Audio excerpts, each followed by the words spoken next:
Supposedly there was a gentleman named Joseph of Arimathea that was supposed to be here, but he's been arrested. So I'm going to share with you. That Friday evening, before sunset, I brought the man Jesus to be crucified on the cross. We Romans, we don't tolerate political enemies. We don't like rebellion. We don't like people challenging our authority. Our kingdom is the kingdom, and Caesar is Lord. At least, that's what I thought. I won't forget that evening. I never seen someone so calm and at peace being crucified. We Romans, we've mastered crucifixion. It is one of the most humiliating things anyone can ever endure. And we've gotten so good at it that we can prolong someone's death for days.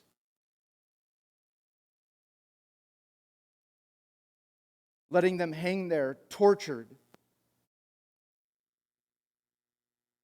Most of the time, the criminals, they're screaming, they're crying, and pleading with us to end their lives or to take them down. But Jesus,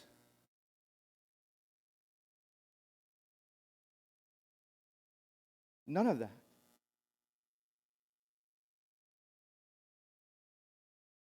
Yes, he had agony on his face, but he didn't cry out in pain. He didn't cry out for it to be over. In fact, instead of seeming to worry about his life, he was worried about what others were doing. One of the things that he had said from the cross was, "Father, forgive them, for they don't know what they are doing." Who in pain and torture says anything like that? I'm surprised and amazed that he was able to endure the cross at all, because Pilate, our governor, had Jesus beaten before the cross. So for someone to endure that, then to carry their own cross. Usually we don't make the criminals carry the whole thing. We usually have a system set up and they carry the crossbar, and then we attach them to the crossbar and then hang them up on the pole.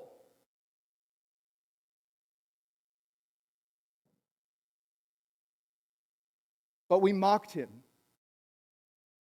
We put a crown of thorns because he proclaimed to be the King of the Jews.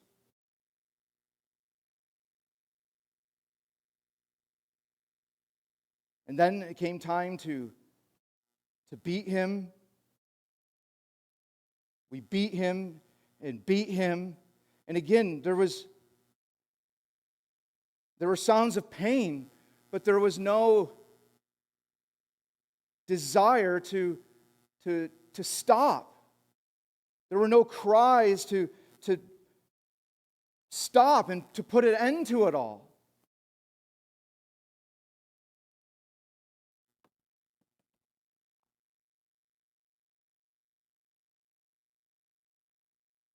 Instead, he endured and endured. And of course, us soldiers, we were having all sorts of fun, not just mocking him with the crown of thorns, but spit on him, tore his clothes off, a little bit of gambling there over those garments.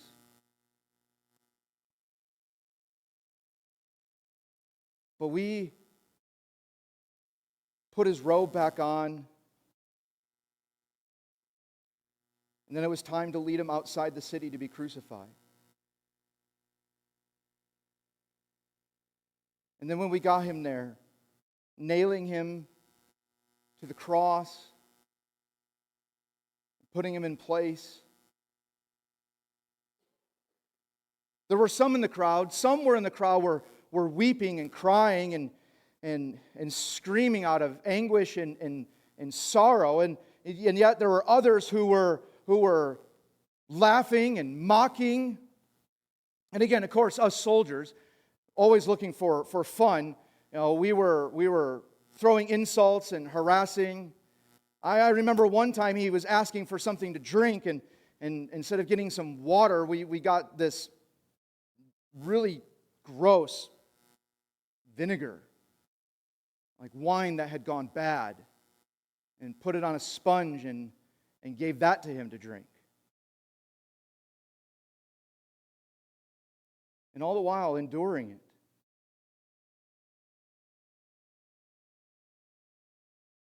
Enduring it and enduring it. And then, when he said that it was finished, I thought to myself, what is finished?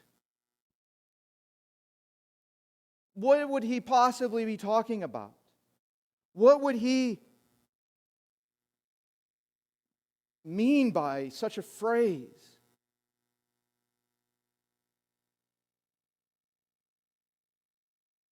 After he said that, he hung his head.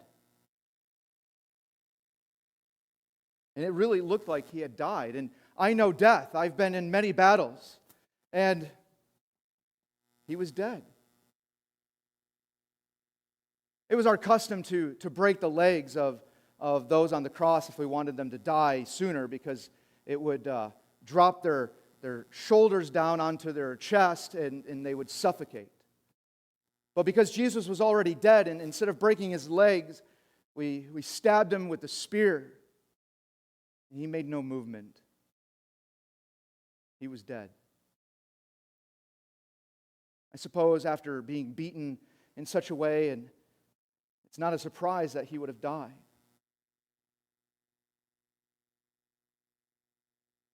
But when he died, the strangest thing happened. The earth started to move. And it was fairly powerful. We didn't notice any openings in the earth happen, but it shook the ground, and it was hard to stand, and it became dark. I was even told by some of the people that a curtain inside their temple had been torn.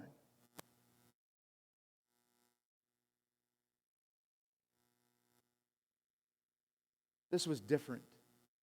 After looking at all this, after experiencing all this, I have never experienced anything like it ever. And trust me, I've crucified hundreds of people. There was something special about Jesus.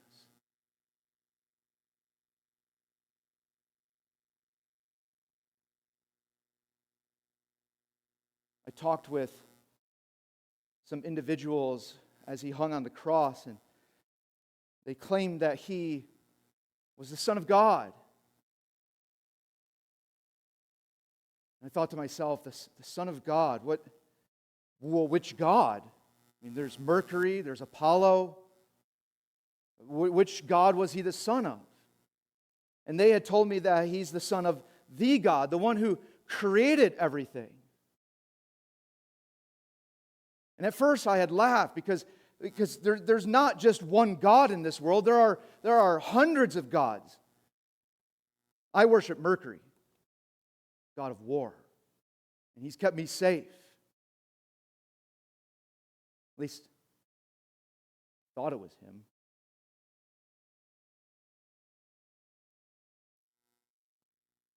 And they told me that Jesus had come peacefully, teaching and preaching about his Father's kingdom,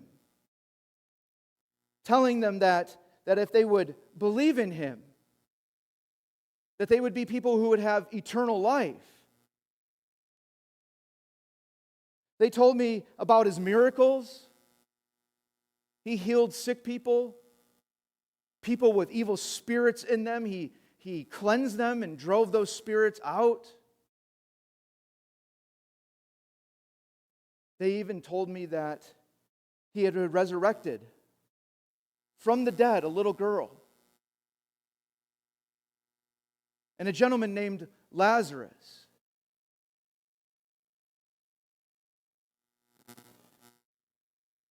They told me about the time where he fed 5,000 people with so few fish and just a little bread.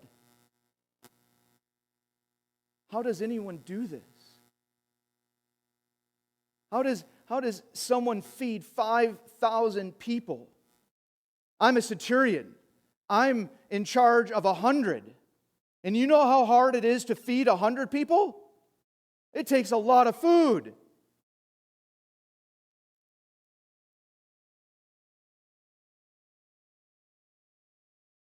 $5,000 people.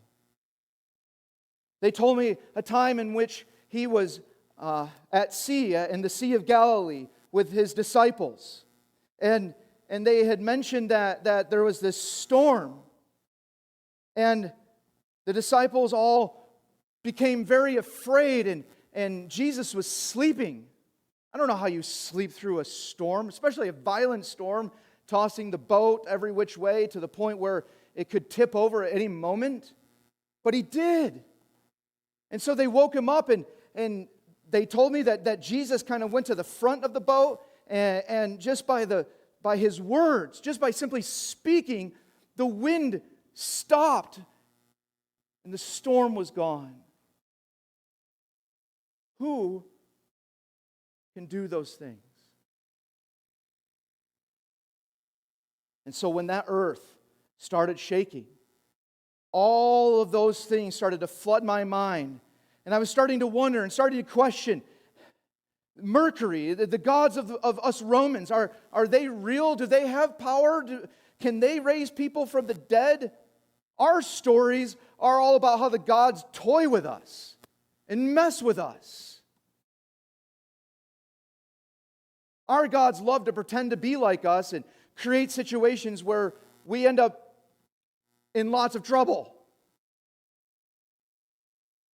And don't get me started about if we upset any of our gods. If we upset any of our gods, oh man, there will be curses for days, months, or even years. But some of those weeping on the cross that day were telling me that Jesus had compassion and love for people. Even teaching them to love and pray for enemies. As a soldier, I was taught that I take my spear or my sword and I kill the enemy. And that I dominate and I destroy and we rule. And they're telling me about compassion and love and care. Providing for those who were needy and sick. Even healing those who were very sick, like lepers. I don't know if you know anything about leprosy, but you do not get close to lepers. Just simply being near them could cause you to then be sick. So oftentimes, in the towns around here and even back in Rome, if there are lepers, we push them into the far corners of outside the city, near the dump. But yet, they tell me that Jesus went and touched these people and healed these people. I've never heard of Mercury or Zeus or Apollo or any of our gods ever healing people. This God, this Jesus, the Son of God, is like one I've never heard or met before. And so when the earth was shaking, and I admit, I was afraid, and I fell to the ground. And with all of that flooding into my mind, The only conclusion that I could come to is that He is the Son of God. Someone who's divine.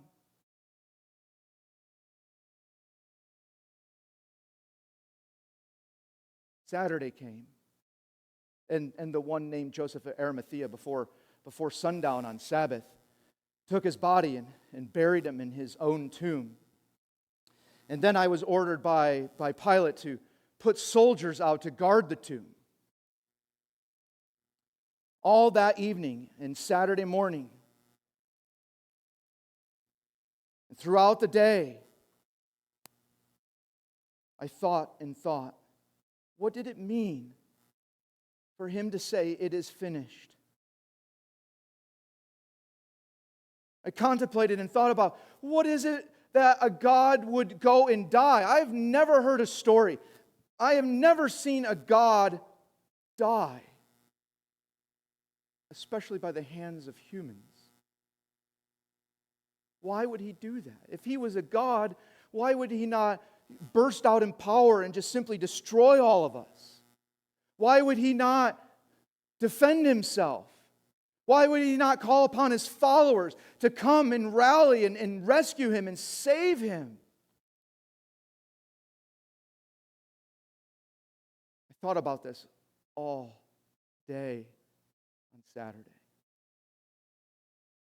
and what it could mean.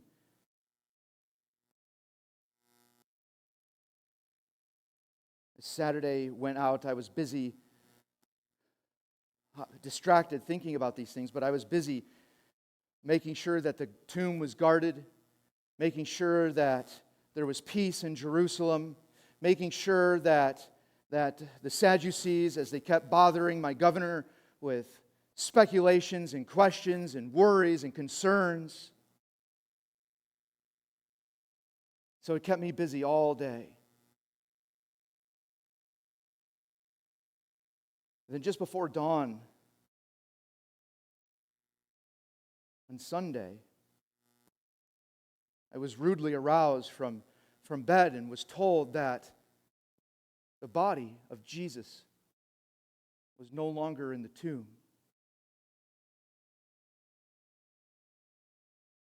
When I was told this news, I started to think, could He be alive? Surely if He had the power to raise a girl from the dead, to raise a man from the dead, He would be able to be raised from the dead.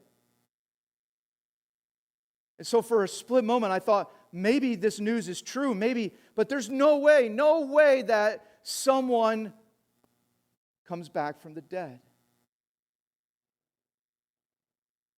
So as I got myself ready and went to Pilate to receive my orders, there was a bunch of chaos going on, and the Sadducees again were there yelling and screaming and trying to tell Pilate about this, that his disciples, I think they mentioned, his disciples probably stole him, but the tomb was certainly empty, and that people were talking about in the city that they had seen Him alive.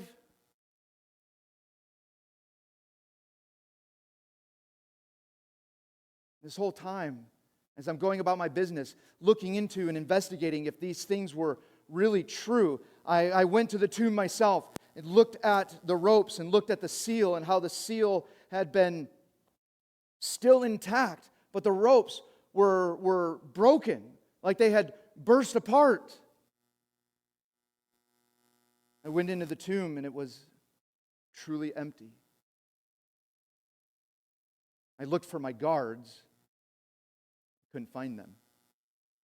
I discovered that they were being held by the Sadducees in the temple and were fearing for their lives because they would have lost them, failing at their job. And I was starting to think that if I could never find the body of Jesus, I'm going to end up losing my life because I would fail at my job. And so as I started to scour the city, as I started to look and try to find out what in the world happened to his body, I found his disciples. I found them. And sitting with them was the man I crucified. I could not believe it. Instead of calling the other soldiers over to start making arrests, I closed the door. I staggered down the stairs and thought to myself, did I really just see what I thought I saw? I did. He was alive. I'm not entirely sure how. And so, the next day, I found a couple of his disciples. And I asked them, how? How is he alive? No one dies on a cross. No one is buried for that long and returns to life. Now, of course, me as a soldier coming up to the disciples, they were very fearful, but they didn't run away. And I asked, how? How is he still alive? Or how is he alive? They said that he's the Son of God. That the power of God had resurrected him. That death could not hold him. And so they started to tell me about what Jesus had taught them. That just before he resurrected that Lazarus guy, he had a conversation with his sister, and he told his sister, do you believe in the resurrection of the dead? And she had responded to Jesus, yes, I do believe in the resurrection at the end of the age. And Jesus' challenge to her was that saying, Jesus himself is the resurrection and the life. And that whoever would believe in him would have eternal life.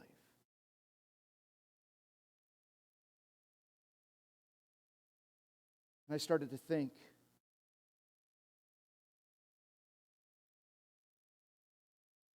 if someone can be tortured, if someone can be crucified, and not be focused on themselves, but focused and have concern for everyone else, then he must have concern for me. I realize that I am one of those people that he was asking God to forgive. Because I didn't know what I was doing. His disciples told me that because Jesus is resurrected, because he is the Son of God, because he brings his kingdom, his Father's kingdom, he's a king.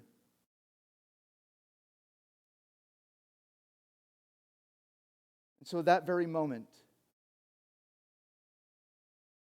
I believed. I believed that Jesus was the Son of God. I believed that he was a king and that he was Lord, even over the Lord Caesar.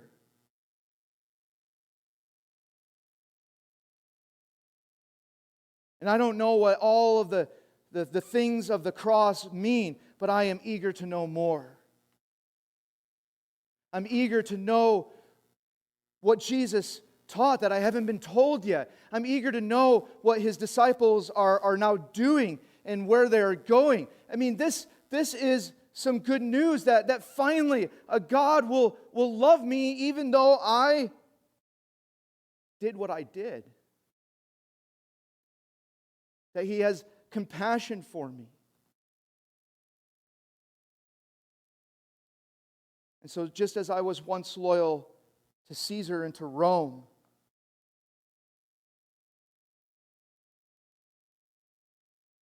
I am now loyal to him.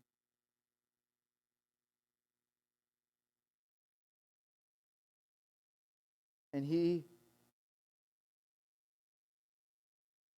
as I was told, asks for me to go and live like he did, showing mercy and compassion. Not like us Romans. There's never any mercy or compassion. And if mercy and compassion is ever shown or given to somebody, then there is an expectation that person will then be obedient and loyal, and that person will pay the favor back. They are forever in our debt. But with Jesus, he forgives freely. He invites all.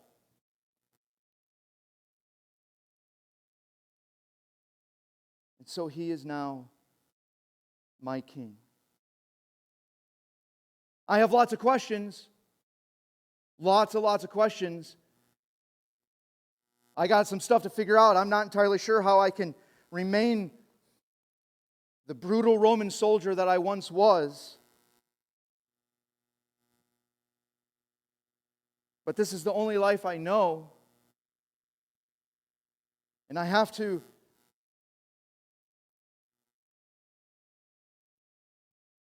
people to take care of.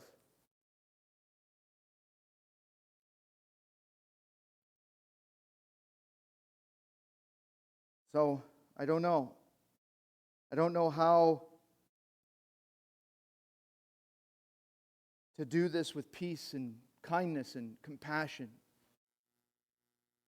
But I do know that as Jesus is alive, he's with me to figure it out. And I know that one day when I die, like him, I won't stay dead. I will be resurrected. And I will get to live with him and live with peace and live with just a full life forever. So different than the Roman way. So much hope and joy and happiness.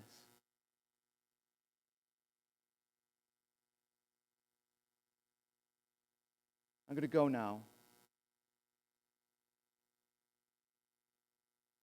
I don't know what your experience is with the cross and the resurrection. But maybe my story will help you think more deeply.